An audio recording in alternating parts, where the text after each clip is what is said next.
save some for the end. How many of you have never seen me before? This is your first time. Wow, everybody.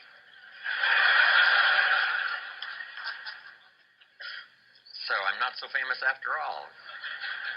Anyway, nice to have all of you here.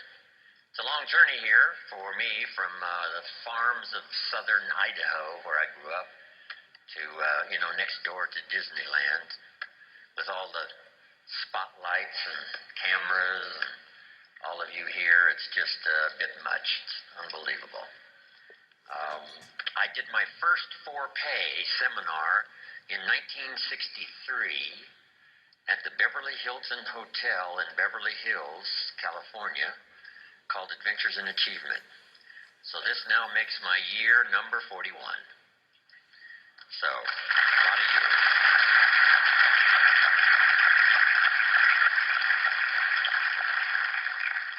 And my big purpose now is to keep my journey going. I just got back from Argentina last week, and next week I go to Venezuela. Toward the end of the month, back to Italy and Europe. A little later in the year, Asia, South Africa, and Australia, and who knows where else. So from my travels around the world, I just really dropped by to say hello and share some ideas. But I'm thankful for the opportunity to share these ideas one more time. The ideas I want to share with you so dramatically changed my life. I'm always excited about the opportunity to share them, one more time. I quit school at age 19, unfortunately. My reasoning was, I'm smart enough to get a job. How much smarter do you need to be? And with that bit of shallow thinking, I quit school at age 19. A little while later, I went to work. A little while later, got married, started this little family, and I'm out there working hard, doing the best I could. But falling a little bit behind every year. Finally, the creditors once in a while are starting to call, saying, you told us the check was in the mail, and I'm embarrassed by that. And then I'm sure some of you, if you've listened to my cassette tapes or the CDs or heard some of my material, the Girl Scout story finally occurred, age 25. I hear this knock on the door. I go to the door, and there's this Girl Scout, about this tall, selling cookies for the Girl Scouts. She gave me one of the finest sales presentations I've ever heard. Special deal, several flavors, Girl Scouts, best organization in the world, only $2. And with a big smile, she very politely asked me to buy. No problem. I wanted to buy. Big problem. I didn't have $2 in my pocket. I'm a grown man. I live in America. I'm married with a family. I've been to college 1 year. And I've been working for 6 years, from age 19 to 25. And I didn't have the $2 in my pocket. And I didn't want to tell her that. That seemed too embarrassing. So I did what I thought was next best. I lied to her. And I said, look, we've already bought lots of Girl Scout cookies. We've still got plenty in the house we haven't eaten. She said, oh, that's wonderful. Thank you very much. And she leaves. When she leaves, I say to myself, I don't want to live like this anymore. How low can you get lying to a Girl Scout, right? That's the ultimate. So I started my search that day, and sure enough, very shortly, I met this extraordinary man by the name of Mr. Earl Schoaf, and my life was never the same after that. Chris mentioned ideas, and that's where this whole flow of unique ideas started for me, age 25. I had the opportunity to go to work for this extraordinary man. I worked for him for 5 years. Then, unfortunately, he died, age 49. But the things he taught me during that 5 years transformed my economic life especially. But my personal life, my leadership chances, all of that came from that unique experience. So maybe it's true when the student is ready. When someone says, I've had it, this is it. I don't want to live like this anymore. And then you begin a new search. So make this note now for the first of the notes we're going to share in my portion for today. If you start the search, the odds are excellent you will find good ideas. If you search, you will find. Finding is reserved for those that search. Ideas are not reserved for those that hope. They're not reserved for those that wish. They're not reserved for those who complain. Good ideas are reserved for those that search. So the first thing I want to do is congratulate all of you for being here, continuing your search, spending the money and spending the time to come and spend a few days and see if you can't, through the accumulation of hours and speakers that we have during this weekend, go home with a harvest of good ideas for your business, for your life, for your marriage, for your friendships, for your economic future, and, for all of the rest. We've all heard the expression, nothing so powerful as an idea whose time has come. How very true. The walls came tumbling down about 15, 16 years ago in Germany, and the time had come for capitalism to finally reach those unfortunate countries that have been dominated by communism for so long. And that idea now is beginning to flourish. I've been teaching capitalism now for the last 10 years in Russia. I've made 5 trips to all the major cities. It's incredible when an idea finally comes and the time is right, what can happen. So, ideas, when an idea and its time is ready, it can be incredible. But now here's the next part for your notes. Nothing so powerful as an idea that comes at the right time. And hopefully today for you and the rest of this series of good trainings, this would be a good time for you. Maybe you've got 3 numbers of the lock that needs 4 numbers. And you've already got 3 already dialed in from, the sermons you've heard and the lyrics of the songs you've listened to and personal conversations and meetings and trainings and seminars and books you've read, all of that, right? You got the 3 numbers. And just maybe, this weekend could well be that 4th number for you that you've been looking for. And the lock will open and the door will open, and there could be some real, new, accelerated opportunity for you over the next few years of your life. So I hope that's true. From what I have to say and from Dennis and Brian and other speakers that are going to share with you, this could be a very important weekend for you. I hope it's one of those life-changing weekends where you look back and say, wow, I was never the same. And the chances are excellent if you keep going to as many things as you can get to in terms of information, ideas, seminars, lectures. Because if you go continuously and systematically, some of them will be routine, some of them may be ordinary, and then just once in a while, some may be extraordinary, and you're never the same again. And you'll look back on that experience and say, that was one of the days that turned my life around. So I hope this weekend, from what I have to share and the rest of the speakers, this is one of those extraordinary weekends for you. Here's another note to make. No one person has all the answers. No one person has all the ideas. We need to gather ideas from a variety of voices and from a variety of experience, from social to personal to political to the management of time, the conservation of resources, business, entrepreneur, career, all of that. Being a good parent, a good mother, being a good father, being a good friend, a business colleague. You've got to have a whole variety of ideas. So this weekend, we're going to have a chance for that. Multiple speakers and a chance for multiple ideas to come your way. Next is a little phrase that I'd like to have you memorize. And if you memorize it, I'm sure it'll follow you for the rest of your life. And if you're ready, say, I'm ready. Here is the phrase. You can write it down as we memorize it. Here it is. From testimonials and personal experience,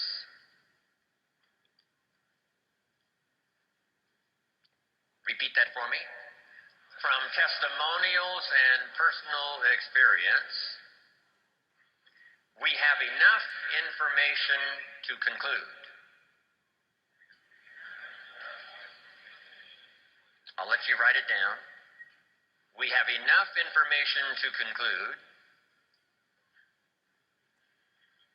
So repeat for me. We have enough information to conclude.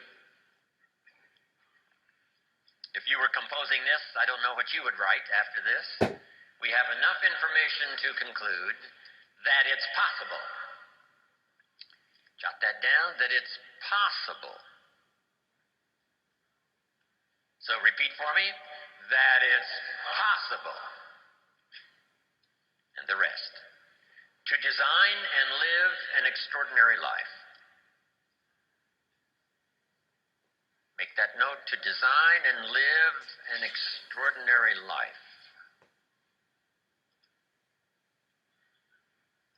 So repeat that for me.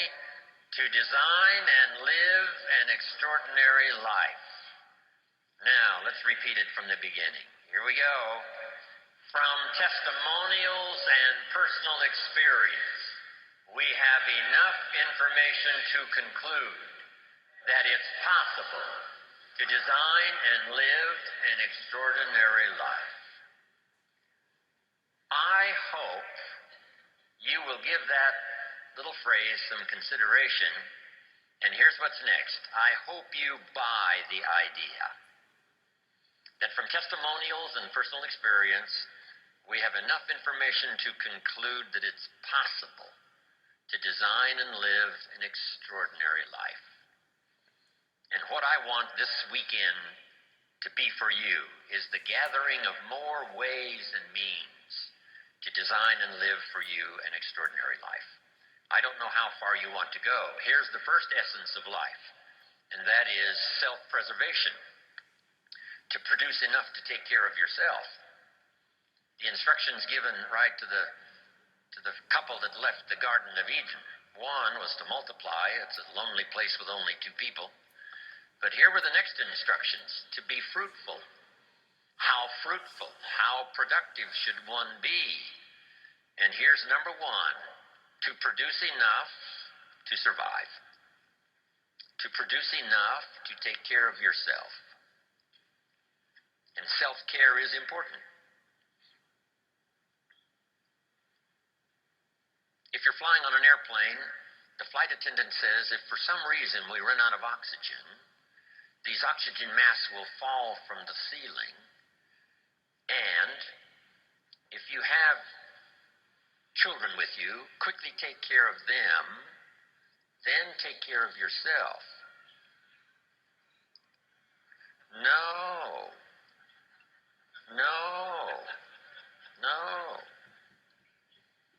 They say what?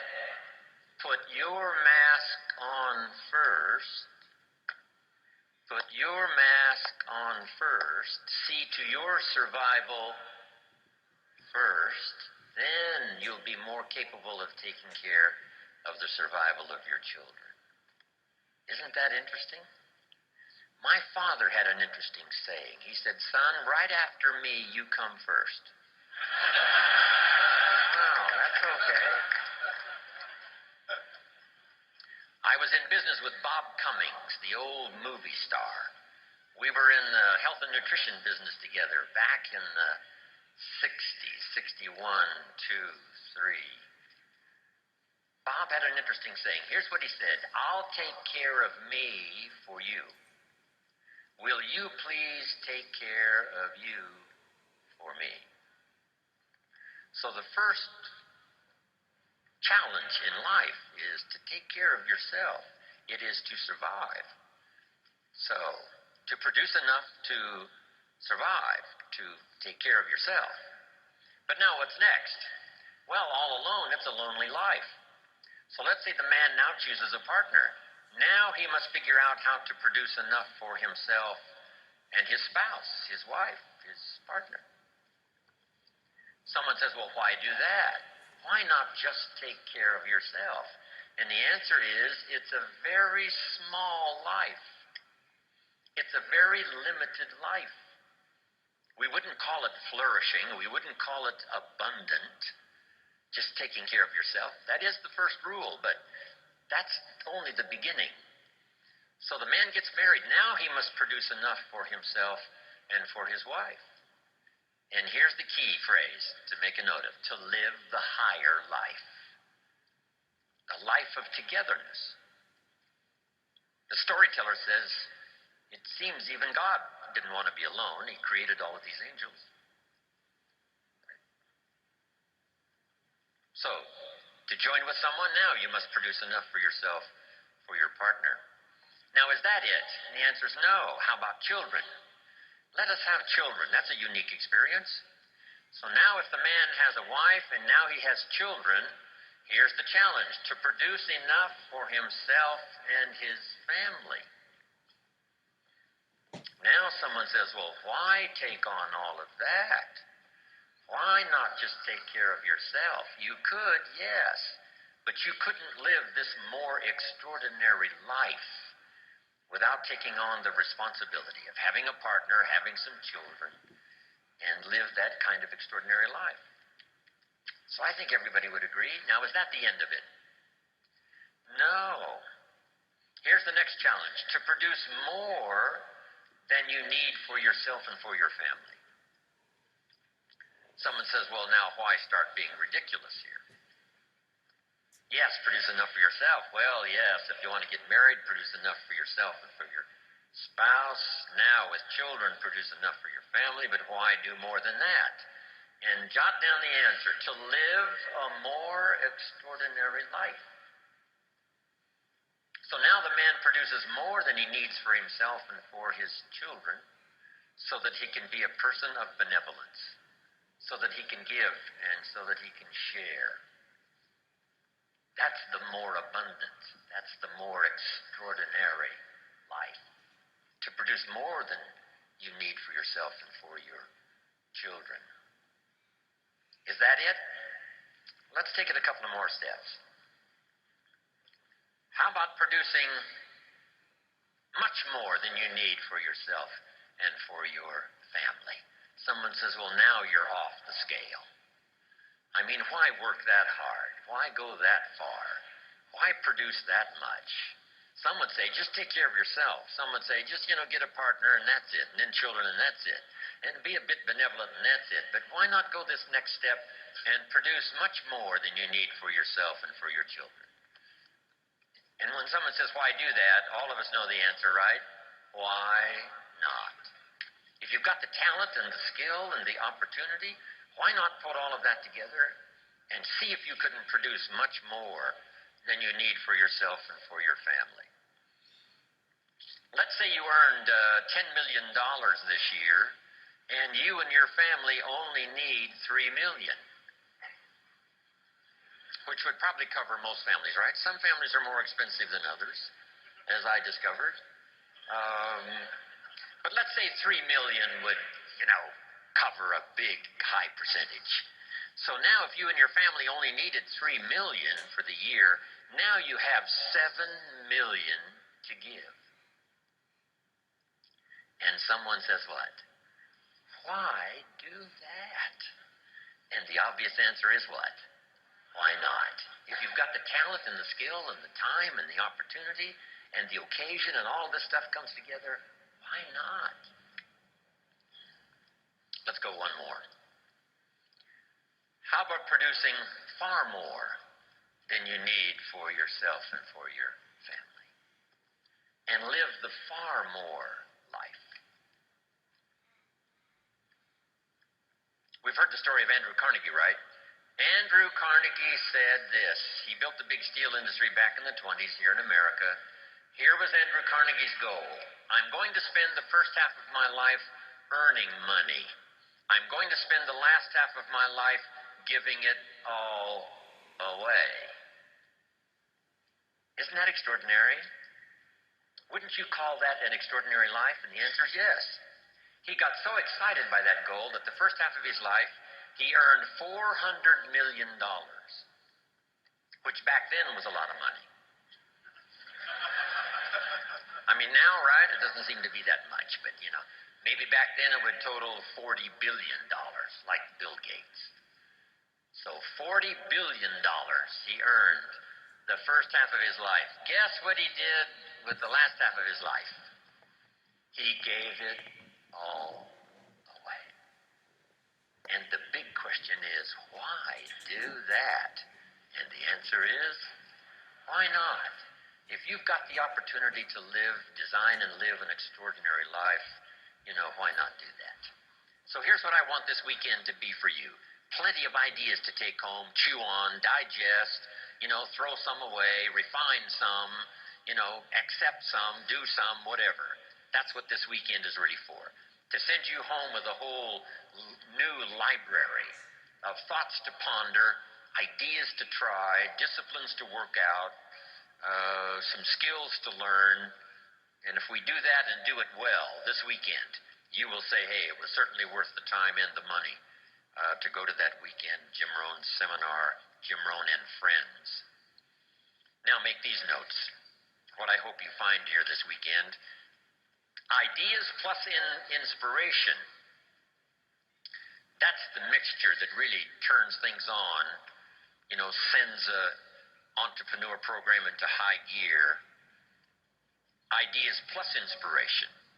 We need ideas for the goals and plans, and we need inspiration for the emotional vitality to put it to work, to make it grow, make it multiply.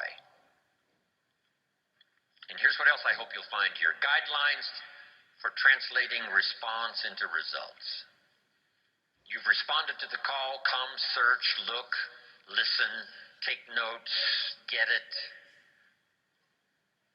to take home with you. And I'm sure you're going to respond well to the, seasoned teaching and training that is going to be delivered here this weekend. But here's the key: guidelines for translating response into results. Because results is the name of the game. There's no purpose in learning just for learning's sake. Wisdom and faith, as powerful as those components are, serve no useful purpose unless they are deposited. So make a note of the word, deposited. Wisdom and faith deposited into activity. Wisdom and faith put to work now produces a hotel, produces a Salk vaccine, produces a city, produces an institution of learning, produces a career, produces a relationship, right? Ideas and faith, believing that it's possible, that ideas can work miracles, now put to work. So the big job here is getting it all. And so now make the next note. Next is going home and translating it into high activity. Good health activity, a better relationship activity, an entrepreneur program activity, a new burst of speed in your sales career, all of that. That's what I'm really interested in. Because here's what's important to me, is for my name once in a while to appear in someone's testimonial. Make that note. It's one of life's greatest experiences, is when your name appears in somebody's testimonial. Somebody says, here's the person who found me. Here's the person who got me started. Here's the person who wouldn't let me quit. Gave me more reasons for staying than for leaving. Here's the person who believed in me until I could believe in myself. And then they mention your name. See, you can't buy that with money. And you don't have to give lectures and seminars to do it. You don't have to have an audience like this for the weekend in order to deliver value to someone's life. What if you had breakfast with a friend at Denny's 4 years ago, and you recommended this book that really meant a lot to you, and you said to your friend, you've got to read this book. I think it'll make a major contribution to your life. And your friend accepted the idea, went and got the book. Now, 4 years later, he's giving his testimonial. His business has flourished. His marriage is safe. Things are going extremely well, and someone says, where did this all begin for you? And he will say, 4 years ago, at Denny's coffee shop. I sat with my friend, and he insisted that I read this book. I went and got it.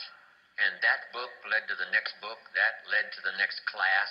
That led to developing skills I never had before. And that led to some more seminars and lectures. And now look at my business, look at my life. It's flourishing. But it all began 4 years ago, Denny's coffee shop, when someone said, "You've got to read this book." See, that's a person-to-person seminar. And those are just as valuable as person to 1,000, person to 10,000. Right? It doesn't matter the number. If you have a chance to deliver, quote a poem, recommend a book, here's a phrase, like I gave you this one to memorize. I think you'll remember this one maybe for a long, long time.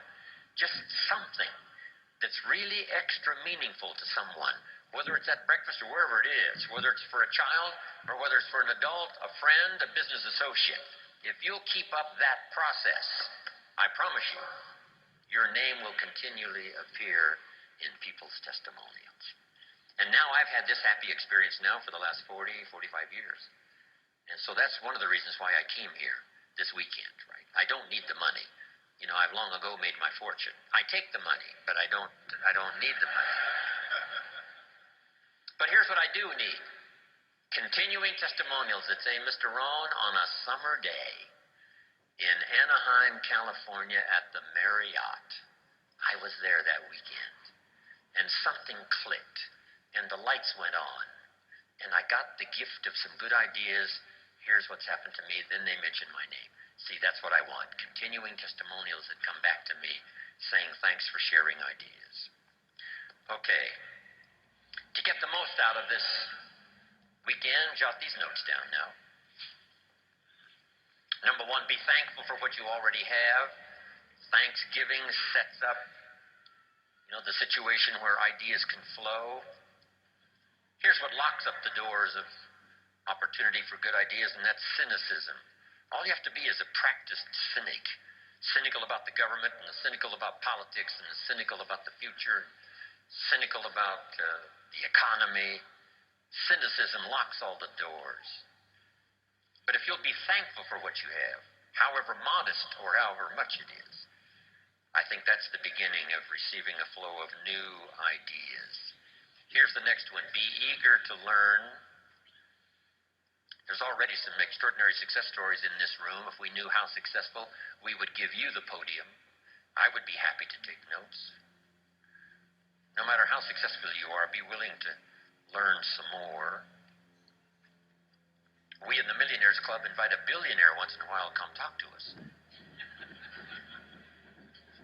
And he says, "Well, you guys are doing okay, but how about stepping up? Right? How about multiplying by 2, by 3, by 5, by 10? Come on. You've just gotten started."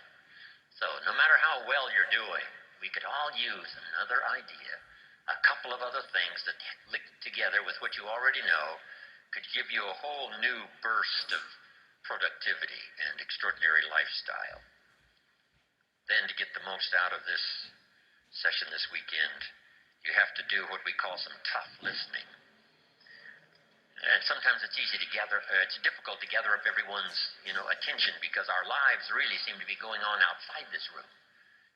A part of our life is going on here while we're here. But some of us, our kids are out there, and our business is out there, and our career is out there, and our job is out there, and everything is out there. So sometimes it's difficult to bring yourself within the, framework, inside these 4 walls and just really concentrate and do your best to get it all. Because I know how meaningful ideas can be. The name Earl Shope, still rings in my mind. I'm 25 years old after the Girl Scout story experience. I'm introduced to a man who had a chance to go to work for, and over the next 5 years, the ideas he shared with me not only made me rich, but gave me the foundation for a long-term career of sharing ideas, building business, making profits, hopefully wise investments, made an extraordinary contribution to my life. This unique man, he only went to the 9th grade in school. So the things he shared with me over that 5-year period were very simple, very ABC. But that's where I got all of those simple phrases. Let me just review some of them for you very quickly. For things to change for you, you have to change. I kept hoping the government would change and taxes would change and prices would come down and things would get better. And then he said, for things to change for you, Mr. Rohn, you have to change. Wow, what a new revelation. Next, he said, don't wish it was easier, wish you were better. All of this started me on this unique journey of what I now call personal development. Here's another one. This is, don't wish for less problems, wish for more skills. It's not less problems that makes you successful, it's more skills that makes you successful. I tried to convince him by showing him my paycheck that I wasn't doing well, and I blamed it on the company. And I said, this is all the company pays. He said, no, that's all the company pays you. I thought, well, that's a new way to look at it. He says, doesn't the company pay some people 3, 4, 5 times this amount? And I said, well, yes. He says, well, then this is not all the company pays. This is all you get until you requalify, accelerate your qualification for the bigger numbers. See, that was all great revelation to me. I tried to convince him that things cost too much. He said, no, you can't afford them. All of these were new ways of looking at things. Unbelievable. And so I started listening to all this stuff. Now, some of the things that really accelerated my learning curve so that I could do better quickly was learning the success equations. Here's 3 of them. The first one comes from the Bible. The question was asked, 2,000 years ago in the Bible, according to the storyteller, what is the key to greatness? What's the key to self-esteem? What is the key to getting honors and trophies to put on the mantle above the fireplace? What is the key to receiving great respect? What is the key to wealth and abundance? What is the key to all of that, an extraordinary life? And here's the answer that was given, capsule form. According to the storyteller, the answer was, find a way to serve many people. Find a way to serve. Find the ways and means. Start rendering service. The more you serve, the greater your fortune. Service to many leads to greatness. Key. Next, John Kennedy.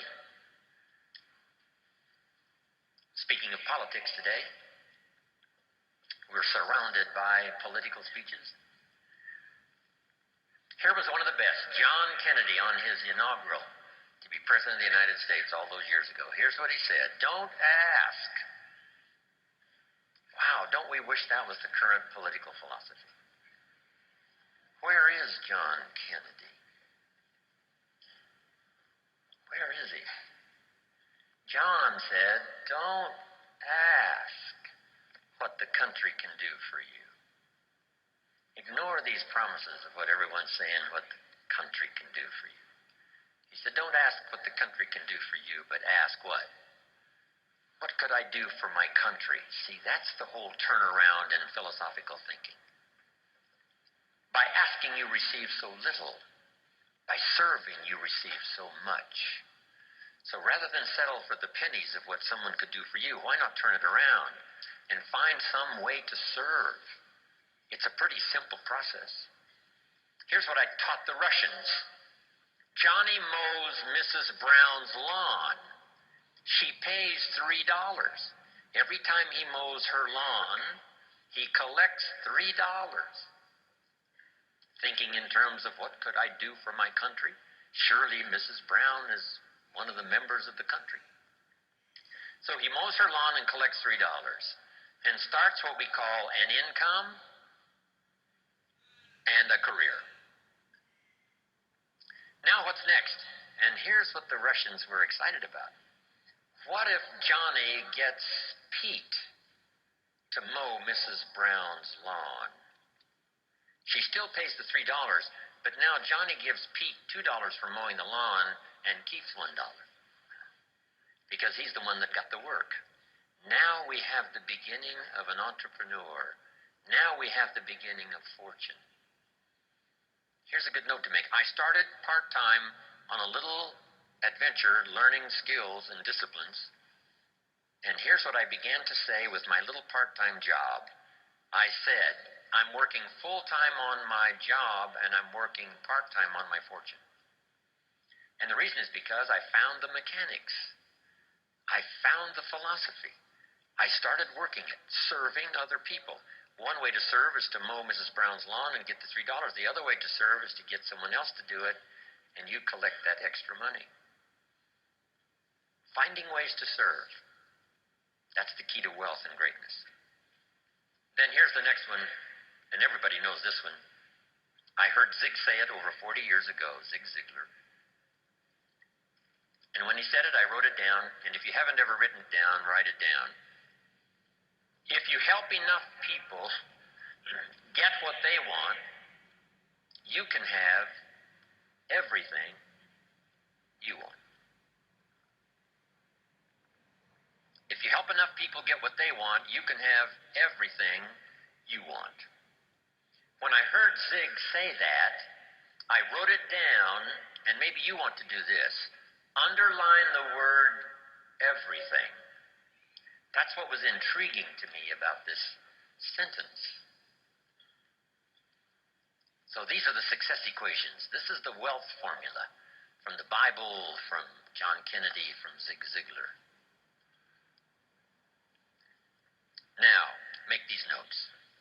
In the journey of personal development, one of the first things to learn is the lesson of the seasons. Let me cover as much of this as I can before we take our first break for the day. The lesson of the seasons. For your notes, life and business is like the changing seasons. One of the best ways to illustrate what's happening in your business, what's happening in your life, is this illustration of the changing seasons. Frank Sinatra used to sing, life is like the seasons. Now, here's what's next. You cannot change the seasons. One of the things to, come to grips with is what you can change and what you cannot change.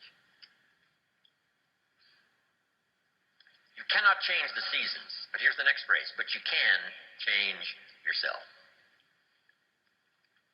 Therein lies the chance to live an extraordinary life. Learning to change yourself. In an economic sense, my mentor put it this way. To climb the ladder of success as high as you wish to climb, here's the key. Work harder on yourself than you do on your job. Work harder on yourself than you do on your job. He said if you work hard on your job, you can make a living, which is fine. But if you work hard on yourself, you could make a fortune, which is super fine. Then let's put it in philosophical language. Two things on economics philosophically. Here's the first one I learned. Your income is primarily determined by your philosophy. I didn't learn that until I was 25 years old. They never taught it in high school. I went to college one year and never heard it. Your income is primarily determined by your philosophy, not the economy. Then when I finally understood that, I got excited about it because I knew I couldn't change the economy, but I was assured that I certainly could change my philosophy. And I did that. And here's the philosophy. Success is something you attract by becoming an attractive person. Success is not something you pursue. It's something you attract. So the key to the better economic future is to become an attractive person with an attractive personality, an attractive list of skills, your knowledge of the marketplace, your ability to deal with a variety of personalities, all of those things that anyone can learn with a bit of study, practice, repetition. So the key is you cannot change the seasons, but you can change yourself. But let's talk about the seasons. Just in a brief outline here. Number one is the winter time. I don't know where we've caught you this weekend. Maybe it's spring for you. Maybe it's summer. You're toughing it out. Maybe it's harvest. You're cashing it in. If we knew the story, we'd let you lecture. But maybe for some of you, it's one of those winter times. Personal winters, social winters, economic winters. There's a variety. So what about the winter? Make this note, it always comes. So you got to be prepared. Hopefully you've done your homework. You're ready and prepared for this winter more than you were some others that have come into your life where you were less prepared. Make this note of a Bible story. It's very important because it's one of the great lessons of life. I'm an amateur on the Bible, but here's what the storyteller says. There were two nice people. So make the note now, two nice people, not one good and one evil, but two nice people. However, and that is the drama of life. However, two nice people. However, one built his house on the rock, and the other built his house on the sand. Two nice people. Meaning it's possible for nice people to be casual. It's possible for nice people to be careless. And sometimes you can be careless and lose your life. Not evil, just careless. In Los Angeles now, when the light turns green, if you're in your car and you're there at the intersection and the light turns green, you better not go.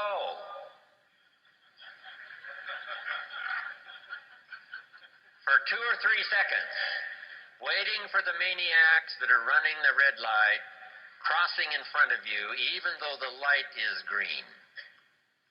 That little extra bit of caution, rather than being aggressive, little bit of caution could very well save your life. Here's a father who loves his family. He's an honorable citizen. He makes good money. He contributes to the community, his church. He's a good man. But this morning he's in a hurry in Los Angeles, late for an appointment, and he's pushing it with his automobile. He comes to the intersection and the light turns red, and a little voice in his head says, "Go ahead, you're late. You can make it." And now he's dead. You don't have to go to Iraq to lose your life. You don't have to be evil to lose your life. All you have to be is a little careless at an unfortunate moment. So the key is to be not overcautious, but to be cautious. Don't build your house on the sand. Now add this note now. We're all tempted. When I was growing up, there was a cartoon of a little boy, and it showed this little boy with a little devil on one shoulder and a little angel on the other shoulder, both whispering in his ear. And the little devil said, "Go ahead and do it. It'll be okay." And the little angel says, "No, no, no. No, no, no. It won't be okay." "Yes, go ahead and do it." "No, no, no." How often does that occur for all of us? Every day. Go through the red light. It'll be okay. We must beware, okay? Not to be careless, not to be casual, and build your house on the sand. The same is true with your health. Don't build on the sand. The same is true with your career. Don't build on the sand. The same is true of being in business. Don't build on the sand. Build on the rock. Because even nice people can make careless decisions, casual decisions that accumulate over a period of time. And those could be the winter. Now, here's the note to make. Some winters are of your own making, and some are not. Some are just the winter experiences. Maybe the whole country goes through it. It was a long time of winter for the Russians who lived through the communist system for about 80 years. Long winter of political despair, lack of freedom. But what's the key to the winter? Here it is in simple language. Hang in there. I mean, winters don't last forever. Some are difficult and some are easy, but they never last forever. The night always comes after the day, but it doesn't last forever, just a few more hours. And if you hang in there, say your prayers, gather a little strength, you can make it through the winter and the night. So winter time. Here's the next season now, the season of spring. Make this note. My definition of spring: opportunity. Spring is not a guarantee that you're going to have a harvest, but it's the opportunity to plant one. It's not a guarantee that things are going to go well and you will accumulate what you need, but it is an opportunity to do so. Springtime is opportunity. Now, it's usually a very short season, especially where I was raised in farm country, Idaho. So here's what you must do with opportunity. Seize it quickly. Don't let it just come and go. When the window of opportunity is open, to borrow a little space language, when they get ready to shoot the rockets or off into outer space, there's a window, they call it, of opportunity to go, not go, when the weather's right, whatever. But if you wait a little too long, the window closes, and it takes a while for it to open back up. So this is the key. Take advantage of the spring, such a short season. In some places, they got those big tractors with the lights on them going around the clock in the short season of spring to make sure that the seeds are planted. Take advantage of opportunity. Take advantage of opportunity to meet someone who could be a colleague for your future career. Take advantage of the day when it arrives, because the day will soon finish. Take advantage of the year, because it will soon close. Take advantage.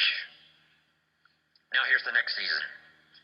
One of the greatest illustrations of life is in the third season, called the season of summer. And here it is in simple capsule form. In the summer, you must do two major things. Here they are for your notes. Number one, nourish and give life like a mother. Nourish and give life like a mother. Next, protect and defend like a father. This is called the work of summer.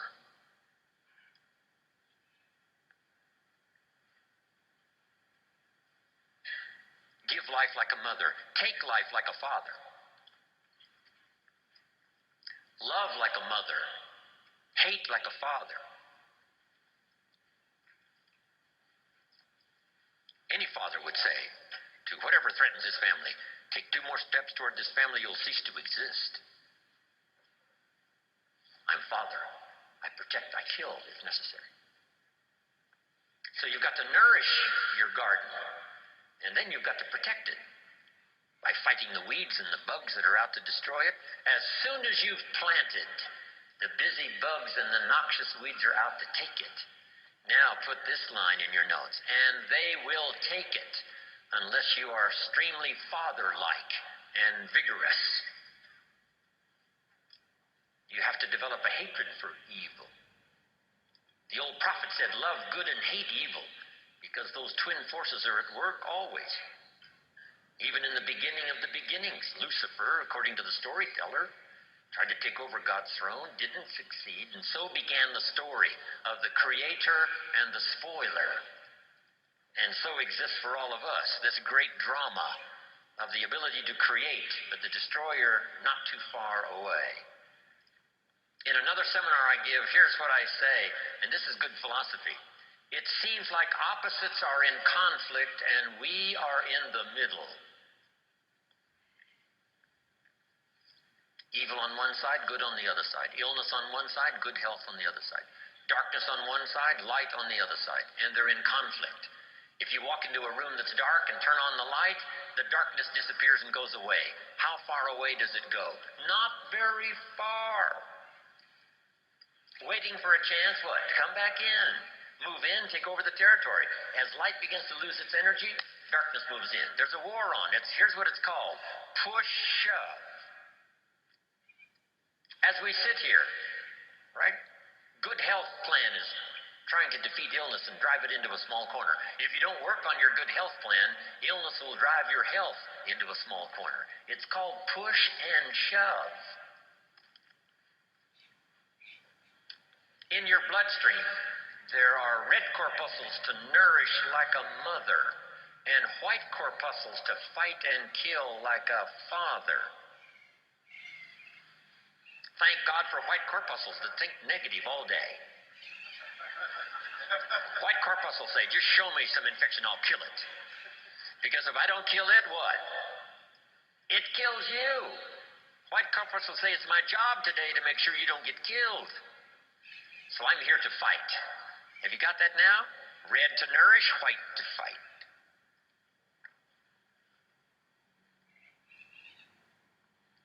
So here's the key now. Cooperate with the positive side of this war of health and illness. What if in this struggle the body calls for a banana and you send it a Coca-Cola?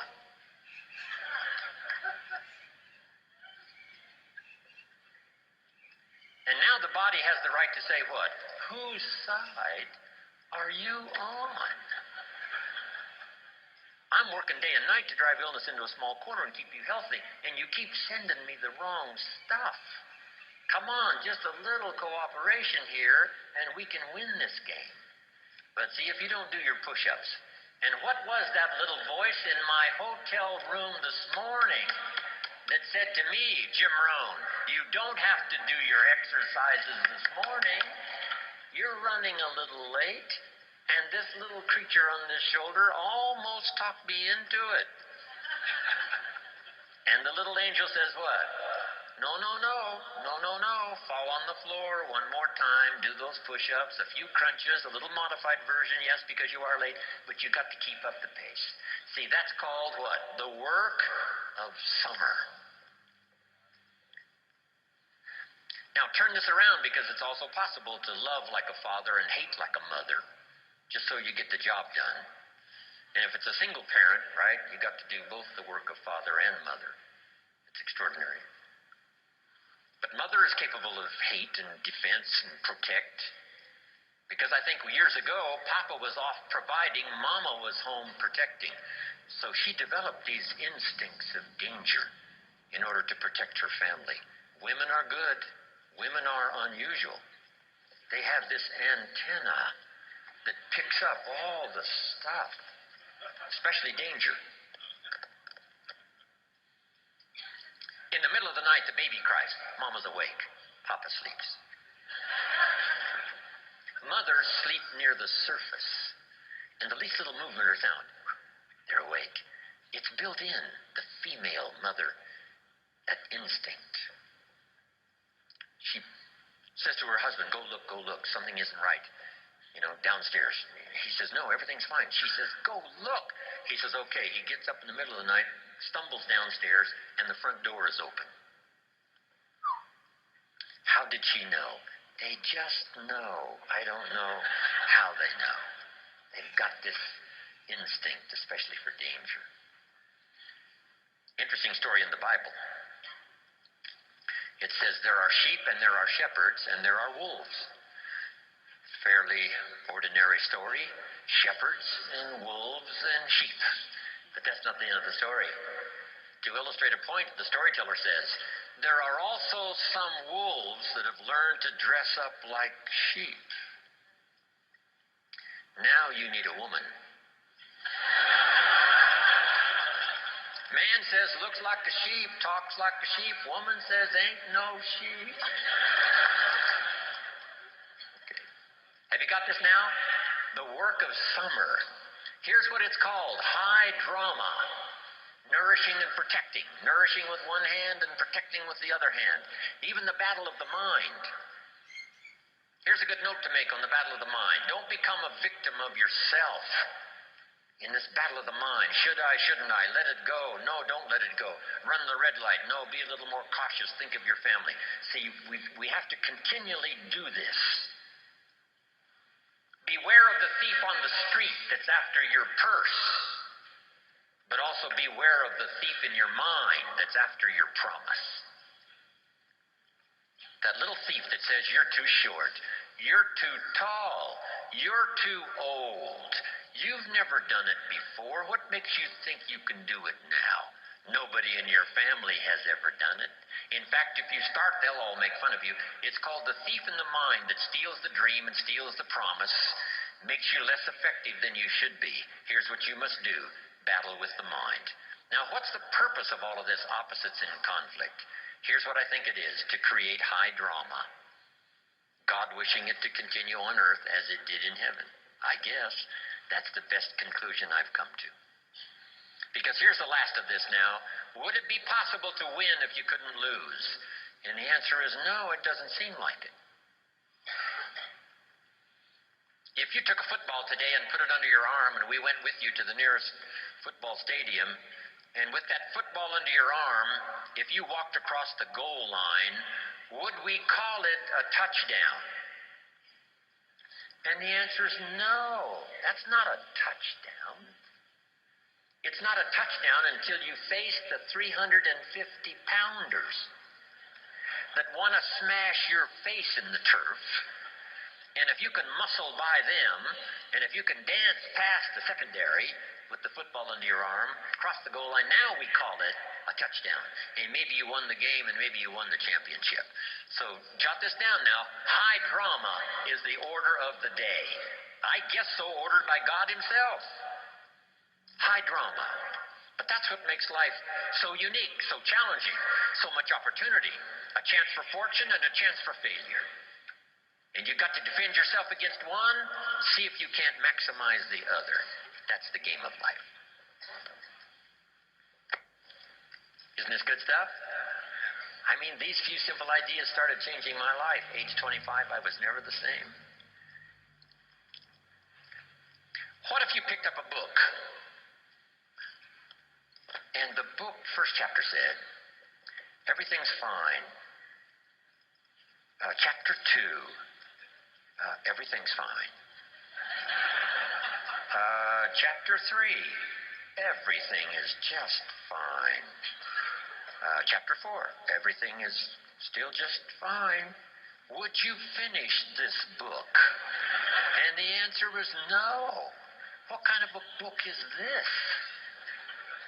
So, the book on your life story is not going to be this. It's going to be filled with the full dramas of the highs and the lows and the winter and the spring and the summer and the harvest. So, have you got that now? The third season, do the work of summer. Be both optimistic and vigilant.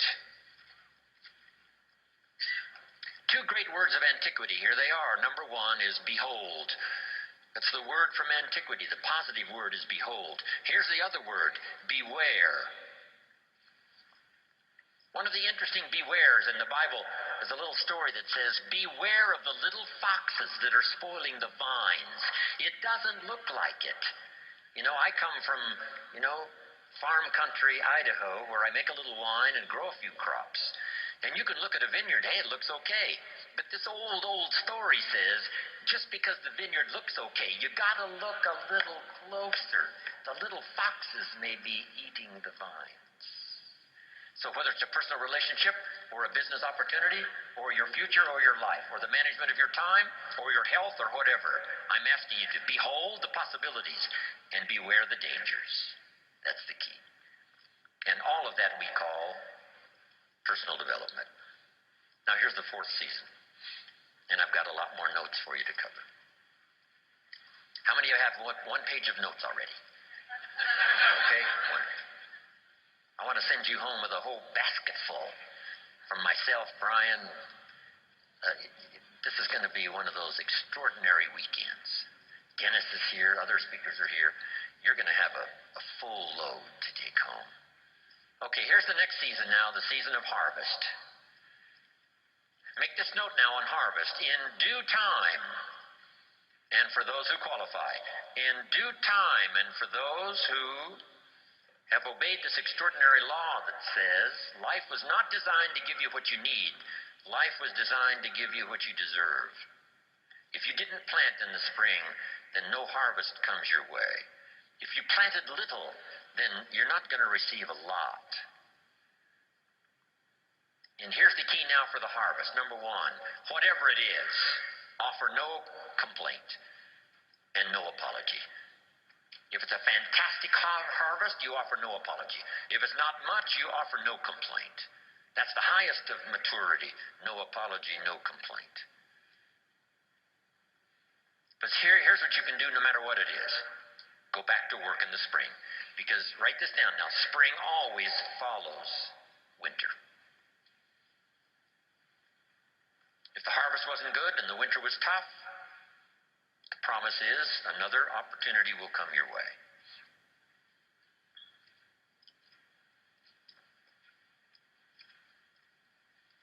Now, here's one more point now on the harvest, and we'll talk a little bit more about it tomorrow.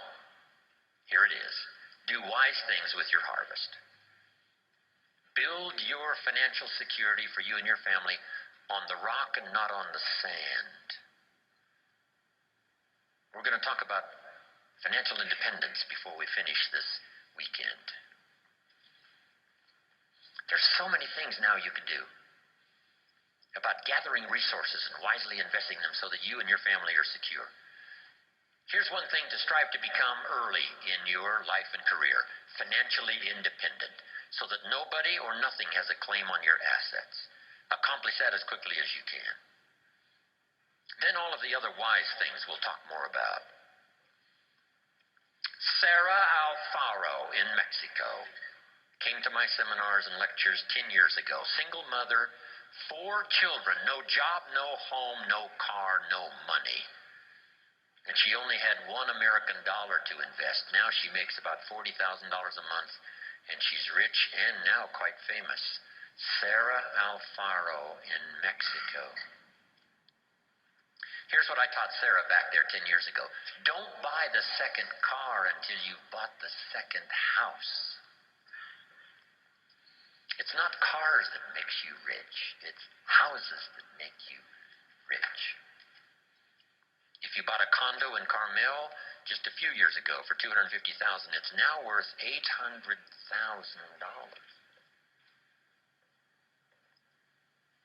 I got a call the other day from Sarah, thanking me one more time for my training. And she said, Mr. Rohn, you'll be happy to know, I just finished paying off my 3rd home here in Mexico, so today I'm going shopping for my 3rd car. Isn't that good? Unbelievable. Remember, how long ago was it when the idea finally dawned on somebody? If you paid one extra payment a year on your 30-year loan, you could pay it off in 15 years and save more than the price of the house. Wow. Just a little bit of information and then a little discipline to see it through, and the change for your harvest can be unbelievable. We'll talk more about that later on in the program. Now, jot these notes down. Personal development involves 3 parts. First part is physical, take care of yourself. My mama studied and practiced health and nutrition when I was a boy growing up, paid off. Extended my mother's life at least 20 years, according to the doctor. Mama was a fanatic. Mama was a health nut. Some of the stuff she mixed up for me and my father and for herself, she would say, if this stuff don't kill us, I think it's going to help. And we would gag this stuff down. Mama read, Mama searched, Mama tried. Back when, vitamins and all that stuff was fairly new when I was a kid growing up, Mama did all that research. My father lived to be 93, never had a major illness. Mama extended her life 20 years. My father never did retire. When he died, his paycheck was waiting for him. Thanks to my mother. And I've been in splendid, excellent, good health all my life. And come September, I'll be celebrating birthday number 74. Right? Thanks to Mama.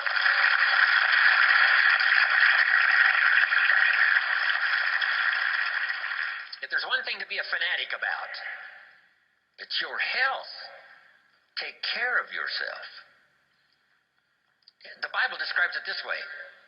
Treat your body like a temple. That's a good word. Treat your body like a temple, not a woodshed. A temple. Something you'd take extremely good care of. Here's one of the reasons why. The body and the mind work together. The body is a physical support system so that the mind can dream the dreams and the heart can believe that it's possible and then go to work and make it happen. And for that, you need a good physical support system to manage all of that.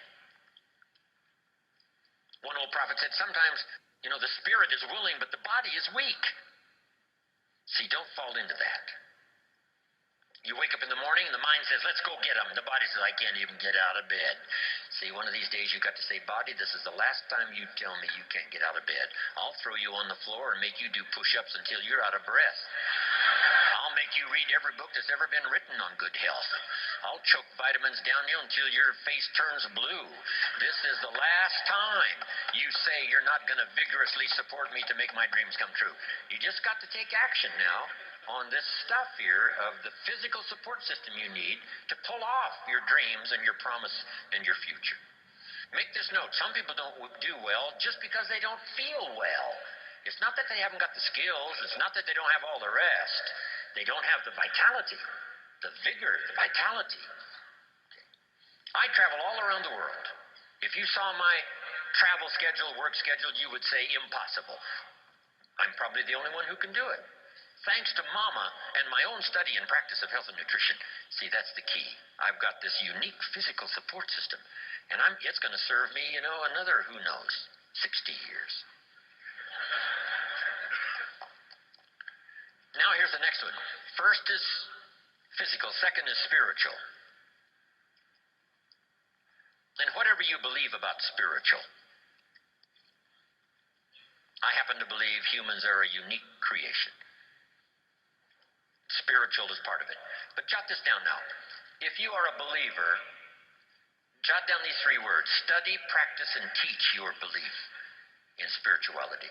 Don't leave your spiritual conclusions unresearched, unstudied, and don't leave it unpracticed. And whatever you do, don't leave it untaught. Study, practice, and teach. If we all do that, starting with our family, we'll build the families necessary to build a strong nation to compete among the nations of the world in these years of the 21st century. Now here's the next one. But the physical, the spiritual, now the mental. Your mind, exercises of the mind. Build your library, I say in one of my other seminars. The books that can see you through.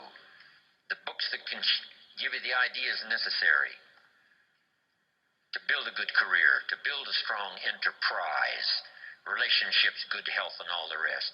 The book you don't read won't help. Now here's part of the exercise of the mind, a good debate. Right? We're engaged now in the great political debate with the election coming up in just a few months. This is what we call healthy. We don't believe in the one-party system. Communism said one party. Everybody do what we say. We say no, more than one party, so we can discuss ideas. Here's the way to make an idea powerful, is to discuss it and refine it so that it fits your situation. That's what I ask you to do when this seminar is finished. Debate all of these ideas. Discard some that don't make sense. Give considerations to some that do make sense. Put some on the shelf for later consideration, and then put some of them into action that makes sense. Jot this down. Make sure what you do is the product of your own conclusion. Do that thoughtful study. One book on health and nutrition says, do this, you'll live forever. The second book says, if you do what that first book says, you'll die young. So what should you do? Which book should you follow? And this is one of the important answers of the weekend. Neither one. Read both books and make up your own mind. You engage in the debate. What makes sense, what seems to be or not to be. Because as close as we can get to the truth is to say, it seems like, that's as close as all of us can get. We can't say it is. None of us can do that. We can say it seems like, opposites are in conflict and we're in the middle. It's what it seems like. Our experience proves, and the storyteller says it started early. That's what it seems like. God is interested in high drama. That's about the best we can conclude. We can't actually state the truth. except what it seems like, but engage in thoughtful study and vigorous debate. Sometimes you can debate with others, right? And share ideas. What did Jim Rohn mean by this? Well, I'm not sure that's important to our life. Someone else says, no, I think it is. Engage in this debate. Then here's the big one, the debate in your own mind. What's good, what isn't good. Finally, you must come to your own conclusions. Read the best you can, study the best you can, take the best notes you can, and then do this. Then you decide out of all of that which is valuable enough to try, valuable enough to do, and add to the dimensions of your life that are already underway. That's the key for study, exercising the mind. Here's the last part. Don't be afraid of the debate. Communism taught. Some people say, well, don't tell people what communism taught. Why not? That's part of the debate. Communism says capital belongs to the state, not the people. We taught all these years, no, capital belongs to the people, not the state. What a good debate. How about the example of capital in the hands of the state? Well, read the history of the communist empire that dominated Russia for all those 75, 85 years. If that's what you want, that philosophy, to get that result? And we say, no, that's terrible. That's terror. That's tyranny. How about capitalism? Makes a country like America flourish. Gives an opportunity where everybody wants to come and try it. Engage in the great debate, whether it's your health or relationships or your future. Don't be afraid of the debate. The Bible serves as a good book, giving you stories on both sides of the ledger. Here's the story of someone to admire. Here's the story of someone to despise. You need both stories to help you with this debate. Okay. Now here's what's next. Develop these 5 abilities in your personal development quest. To be the best you can be, produce all you can, far more than you need for yourself and for your family. If that's your philosophy and if that's what you want to do, something extraordinary, it's possible to live an extraordinary life. Here's the challenge, and it's going to be working here this weekend. Number 1, develop the ability to absorb, the ability to get everything. I don't know what all you've planned here, but be in every class you possibly can. Just stay as long as you can. We're going to take enough breaks, I think, to make it easy for everybody. We all recognize the mind can only absorb what the seat can endure. I want you to know we are mindful of that. But the key is not to be careless in the gathering of knowledge, not to be casual in the ideas that could double your health, triple your income, accelerate your career, secure your fortune, amplify your harvest. So don't be careless in the gathering of ideas. Absorb every one you possibly can. Here's the next ability. Develop the ability to respond. Let life touch you. Let the stories touch you. Let the drama touch you.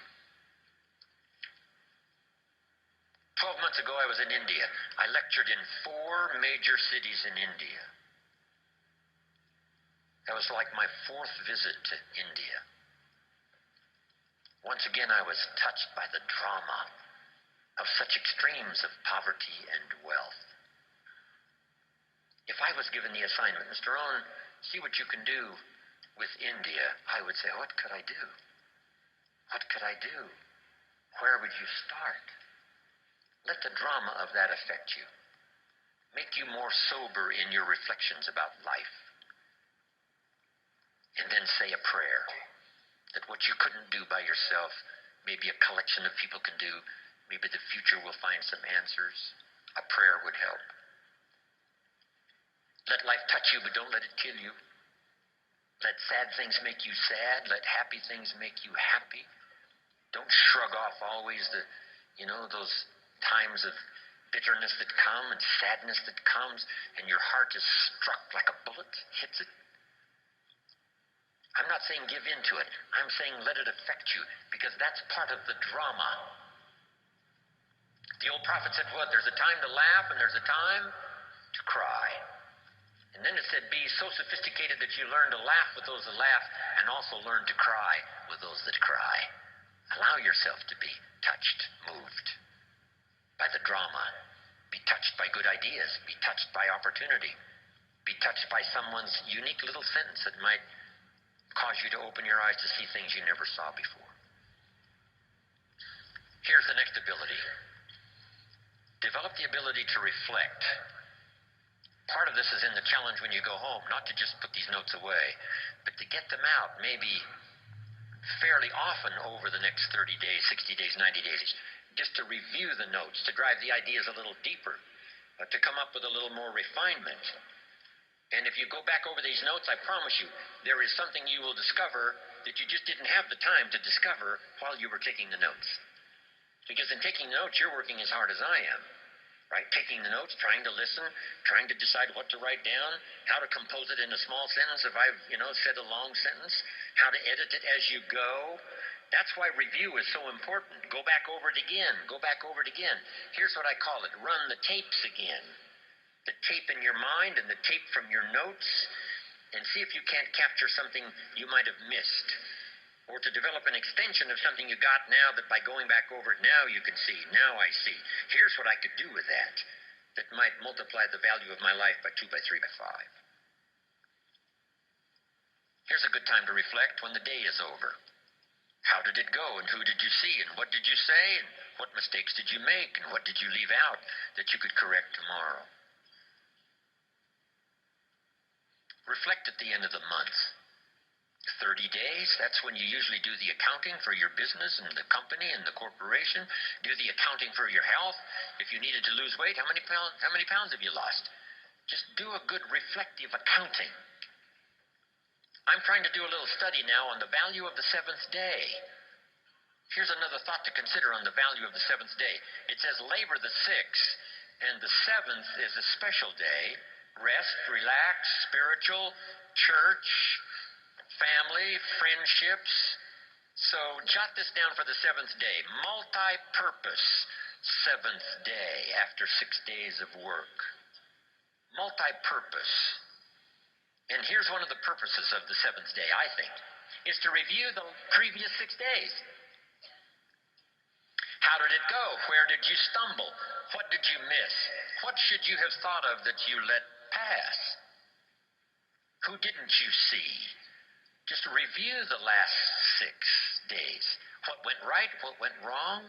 What's there? What's missing? Then here's what you do. Now plan the next 6 days. With this information of the last 6, plan the next 6. I call it multi-purpose seventh day. Reflect, go back over, then design, plan, refine, and deposit the experience of the past 6 days into the adventure and activity of the next 6 days. You will be absolutely surprised at the value and the productivity of your weeks if you'll start doing a little more of that. Now, here's the last 2. Develop now the ability to act. Activity now is the catalyst and the miracle piece of the process. Here's a little subject called How to Turn Nothing into Something. Number 1, first, imagine the possibilities. Imagination is the first step of the miracle of possibilities. Reality first starts with imagination. Now, it's hard to call imagination nothing, but it's not something in terms of a podium. It's not tangible. So it's hard to say how to turn nothing into something, because there isn't anything that's nothing. Everything is something, even if it's the imagination. It's something. Einstein once said, there's nothing faster than the speed of light. And Bill Bailey, one of my mentors, current mentors and longtime friend, said, maybe here's something faster than the speed of light, and that's thought. It's possible that thought could be faster than the speed of light. How fast can you think back and think ahead? I guess we can't say the exact same instant. But all we can say is it seems like the exact same instant. You know, if you don't know the truth, you can't say that's true. And if you're not a scientist, it'd be, a little out of order to say, yes, this is true. But here's what it seems like. It's possible to think back and ahead at the same time. I mean, how fast is that? To think back and think ahead. But it's one of those marvelous capabilities that we all have. And in your personal development quest of getting stronger and more vital, both physically and spiritually and mentally, now use this exercise to think back and gather more experience. Think ahead how to apply it so that the experience now multiplies in value by 2, by 3, by 5, by 10. That's key. Now, how to turn nothing into something. Number 1, imagine the possibilities.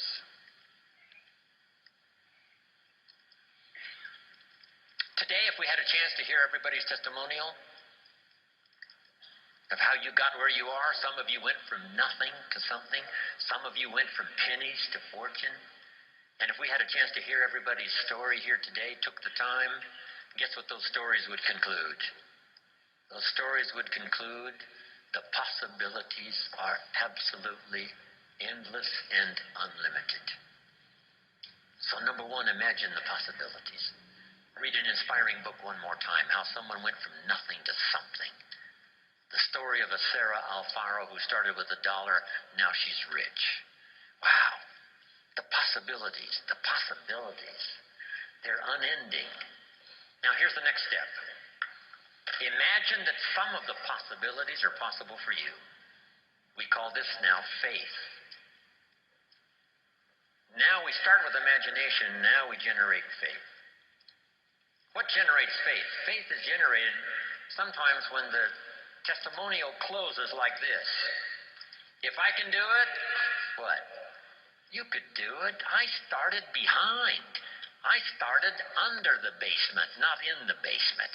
I started with debt, not surplus.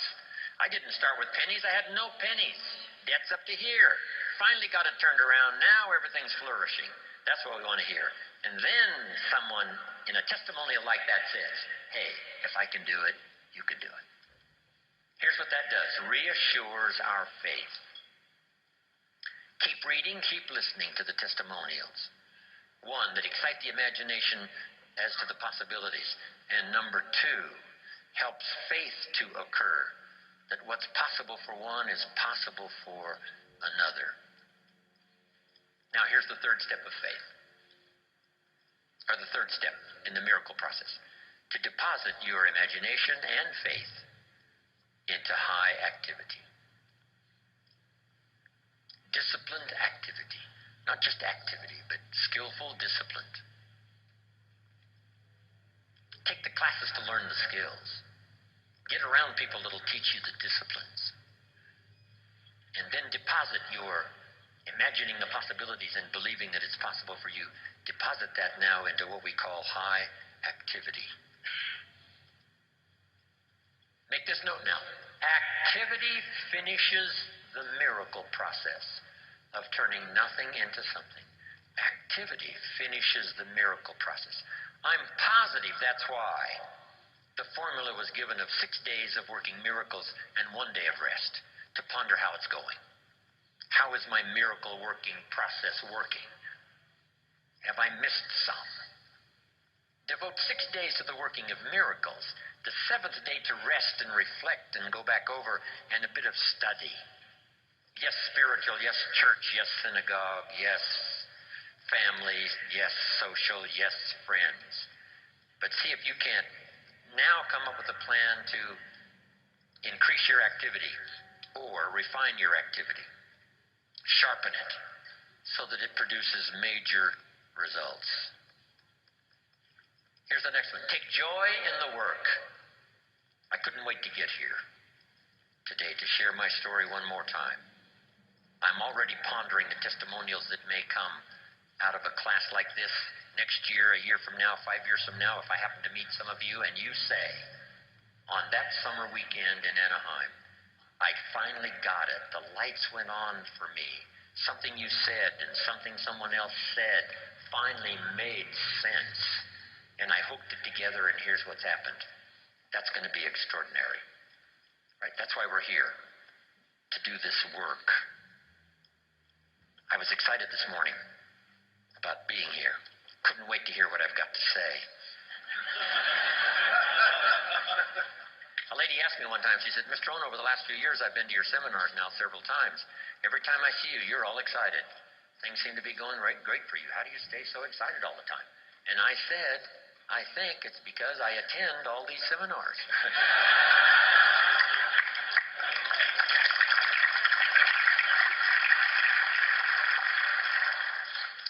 Make this note now because it's very valuable.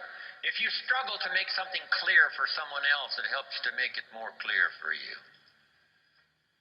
If one person listens and one person speaks, there is the opportunity for transformation for both.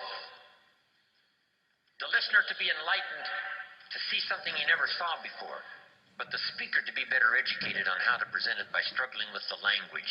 Words are clumsy sometimes when you try to express what's going on in your head, let alone your heart and spirit.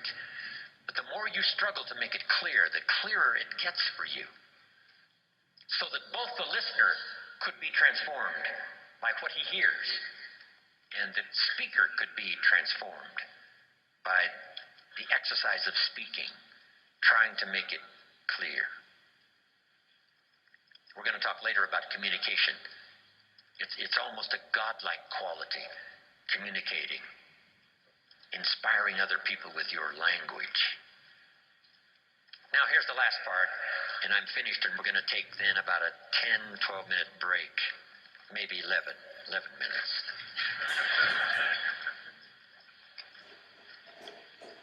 Here's the last one. Are you ready? Say, I'm ready. For the last one, develop the ability to share. Not just your money and your resources.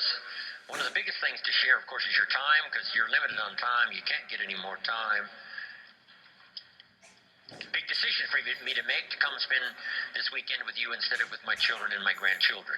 Right? I'm already wealthy. I don't need the money. So why would I come? Because my children and my grandchildren know this is part of our collective experience. They enjoy the testimonials that come later as much as I do, the letters I get and the phone calls, and the response that people say, hey, your grandfather came and made an extraordinary contribution. See my children and my grandchildren thrive on that story. So they were willing for me, instead of being in Carmel, sitting on the sand at the ocean where my grandchildren live, I'm here in Anaheim, California, spending this time with you. But I gladly do it.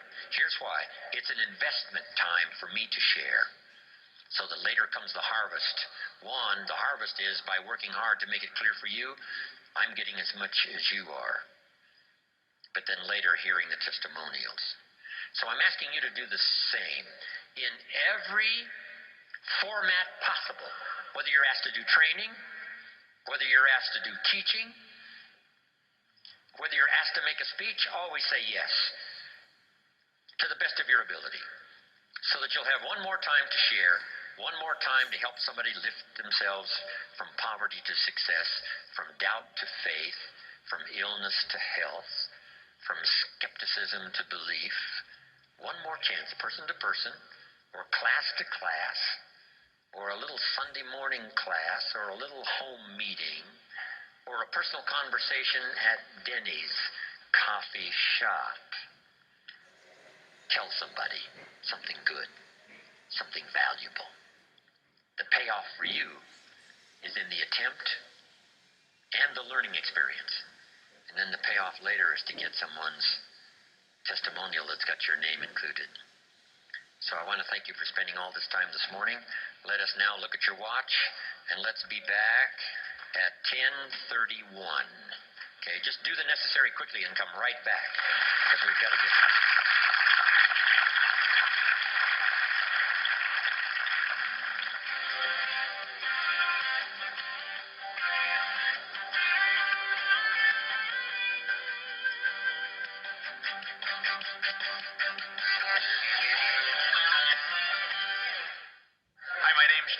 I live down in Sarasota, Florida, and I've been in network marketing now for 20 years.